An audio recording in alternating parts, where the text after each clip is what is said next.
Je voulais quand même faire un message de solidarité à ceux par rapport à la tempête qu'on a eue, parce qu'il y en a beaucoup qui en ont bavé quand même, qui ont quand même perdu leur voiture. Enfin, c'est catastrophique quand ça se passe comme ça. Ça met en rage en fait tout ce qu'on est en train de vivre actuellement, mais je ferai une autre vidéo pour parler de ça, de ce qu'on peut ressentir. Après, je voulais vous montrer un peu. Nous, on a eu quand même énormément de chance. Mais je vais vous montrer pourquoi on a eu de la chance quand même. Parce que notre maison, elle est située en bas. Et du coup, la chance qu'on a, c'est que le terrain, il est en pente. Voilà. Donc, comme il est en pente, vous voyez, on y voit un petit peu ici. Mais en fait, il y a de la terre qui est descendue. Voilà, tout le long. En fait, pas là, c'est le chemin.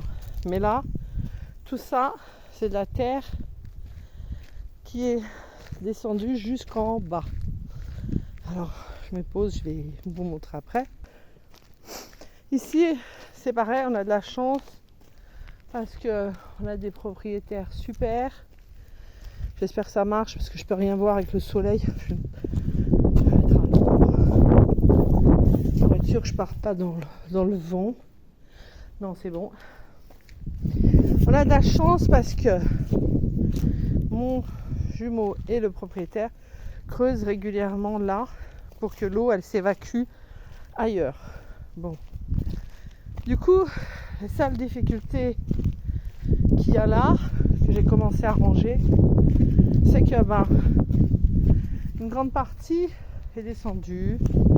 Et vous voyez, c'est ramené en gadou avec les gravillons. En fait, ça traverse. C'est marrant parce que ça traverse la piscine. En fait, c'est venu jusqu'ici. Donc tout ça, mais c'est rien. C'est de la boue. Bon, après, c'est un peu des dégâts basiques. On a quand même les vêtements qui étaient dans la véranda qui se sont retrouvés dehors. Moi, ça, je m'en fous, je le ferai après. Là, c'est pareil, ça a ramené de l'eau, de la terre jusqu'à ici. Et le terrain descend de l'autre côté, mais il fait la même chose de ce côté-là. Donc, pareil, ça a ramené en fait juste la boue et des cailloux. Mais, oui les filles, les cocottes, j'avais tellement peur pour elles. Puis on pouvait pas sortir, c'est ça le pire. C'était tellement violent le vent, plus de 100 km/h. Et du coup, nous on s'est cassé quand même la tête, comme la plupart des gens, pour faire un jardin. Et c'est vrai que quand on est là et qu'on entend tonner autant, pleuvoir autant et la grêle, j'ai eu peur. Elle me suit. Moi j'ai une fraise là-bas si tu veux. Donc j'ai eu du bol. Enfin on a eu du bol, mais en même temps on s'est cassé beaucoup la tête pour ça. Ça a troué en fait juste certains plans où ça a fait des trous. Mais bon, ça a abîmé quoi un peu. Et ici la gadoue. Hein. Ah, je vais faire attention parce que j'aurais dû passer de l'autre côté parce que le figuier en général il y a des guêpes et des frelons dessus et moi je passe dessous. Non mais n'importe quoi. Et pareil ici aussi ça a cassé hein.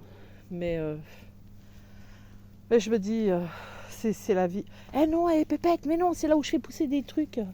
Mais va creuser ailleurs, toi. Oh. J'avais peur pour les tomates parce que... Alors, certains vont comprendre, ceux qui font leur jardin vont comprendre que on y tient beaucoup quand on travaille comme ça.